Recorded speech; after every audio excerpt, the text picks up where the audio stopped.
Luna নিজের বাচ্চার diaper ছিঁড়ে নির্লজ্জভাবে সমুদ্রে ছুঁড়ে ফেলল। একবারও ভাবল না যে এর গন্ধে ছোট ছোট মাছ আকৃষ্ট হবে। ঠিক তখনই তার চোখে পড়ল আশার এক ঝলক। সে একটি ছুরি দিয়ে মাছ ধরার সরঞ্জাম বানালো, কিন্তু অনেক চেষ্টা করেও একটি মাছও ধরতে পারল না। ক্লান্তি আর ক্ষুধা তাকে দুর্বল করে ফেলল, আর সে কন্টেনারের ওপর লুটিয়ে পড়ল। হাল ছেড়ে দিতে যাচ্ছিল, ঠিক তখনই আকাশ দিয়ে একটা বিমান উড়ে গেল। নতুন করে তার আশা জাগলো। দ্রুত কন্টেনারের ভেতরে ফিরে গিয়ে একটা ভাঙা কাঁচ তুলে নিল, আর কন্টেনারের ওপর উঠে সূর্যের আলো প্রতিফলিত করে বিমানের দৃষ্টি আকর্ষণের চেষ্টা করলো, কিন্তু বিমানটা দূরে চলে গেল। তখন তার চোখে পড়ল জট পাকানো ইয়ারফোনের তার। মাথায় সঙ্গে সঙ্গে নতুন আইডিয়া এলো। সেই তার দিয়ে বানালো এক ধরনের মাছ ধরার জাল। পরদিন সকালে সে সেই জাল সমুদ্রে ফেললো, আর টোপ হিসাবে ব্যবহার করলো বাচ্চার ডায়াপার। তীব্র গন্ধে মাছগুলো দ্রুত ছুটে এলো। সুযোগ বুঝে জাল টেনে তুললো, আর অনেকদিন পর তার পেট ভরে খেতে পারলো। এতে তার আত্মবিশ্বাস ফিরল, আর ক্ষুধার ভয় অনেকটা কমে গেল। এরপর থেকে প্রতিদিন সে সমুদ্রের পানির স্তর খেয়াল করতে লাগলো এবং কন্টেনার থেকে পানি ফেলে দিতে থাকলো। পানি নির্দিষ্ট সীমার বেশি বাড়লেই কেবল বিপদ হতো। এখন বেঁচে থাকার পাশাপাশি তার নতুন লক্ষ্য হয়ে দাঁড়ালো উদ্ধার পাওয়া। সে কাগজে বড় করে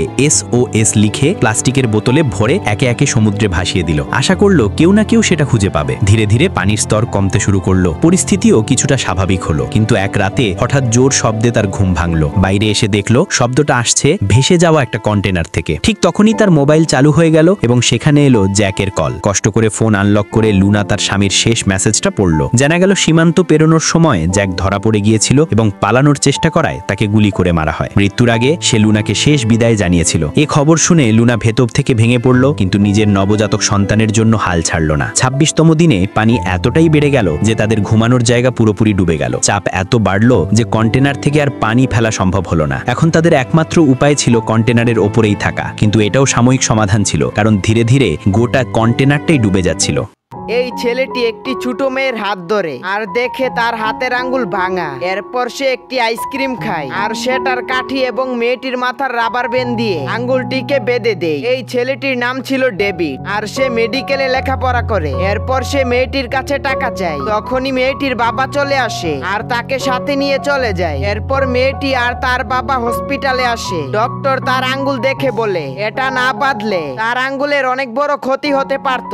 এরপর ডক্টর নার্সকে বলে সিটি স্ক্যান করার জন্য। তখনই মেয়েটি দেখে সেই ছেলেটি এসেছে। মেয়েটির বাবা যখনই তাকে থ্যাঙ্কস বলবে তখনই তার কাশি উঠে যায়। ডেভিড তার বুকে হাত দেয় কি হয়েছে দেখার জন্য। তখনই মেয়েটির বাবা তার হাত ছড়িয়ে দেয় আর বলে সে ভালো আছে, কিন্তু কিছুক্ষণ পরে তার বুকে ব্যথা শুরু হয়। তখনই রাস্তায় একটি অ্যাক্সিডেন্ট হয়ে যায়, যার কারণে হসপিটালে রোগীতে ভরে যাচ্ছিল। মেয়েটি তার বাবাকে দেখে অনেক চিন্তিত হয়ে পড়ে আর সে চিৎকার করে ডক্টরকে ডাকে, কিন্তু সবাই কাজে ব্যস্ত ছিল। তখনই একটি মেয়ে আসে। যখনই মেয়েটি তার বাবাকে চেক করবে তখনই আরেকজন ডক্টর তাকে ডেকে নিয়ে যায়, আর সে যাওয়ার আগে আরেকটি ডক্টরকে বলে যায় সিটি স্ক্যান করার জন্য।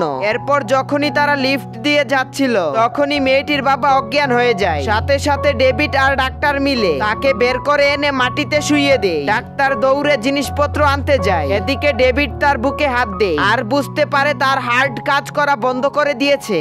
এই মেয়েটি তার জিভ দিয়ে মানুষের ওজন শুষে নেয় এবং মিনিটে 10 কেজি পর্যন্ত চর্বি শুষে ওজন কমাতে পারে। নিজের এই বিশেষ গুণের কারণে সে একটি সেলুন খোলে এবং একে একে সবার ওজন শুষতে শুরু করে। প্রথমে সে গ্রাহকের পিঠে ক্যাপিং পট লাগিয়ে দেয়, যাতে মেয়েটি বুঝতে না পারে যে সে আসলে তার ওজন খেয়ে নিয়েছে।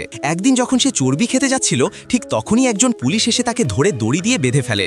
যখন শ্রেয়া তাকে জিজ্ঞেস করে যে তাকে কেন ধরা হয়েছে, তখন পুলিশ জানায় যে কোনো অচেনা লোক মানুষের চর্বির বদলে তাদের পুরো শরীরই খেয়ে ফেলছে। তখন শ্রেয়া তার ভাইয়ের কথা বলে যে সেও মানুষের চর্বি খায়। পুলিশের অনেক চেষ্টার পর তার ভাইয়ের জিভ কেটে দেওয়া হয়।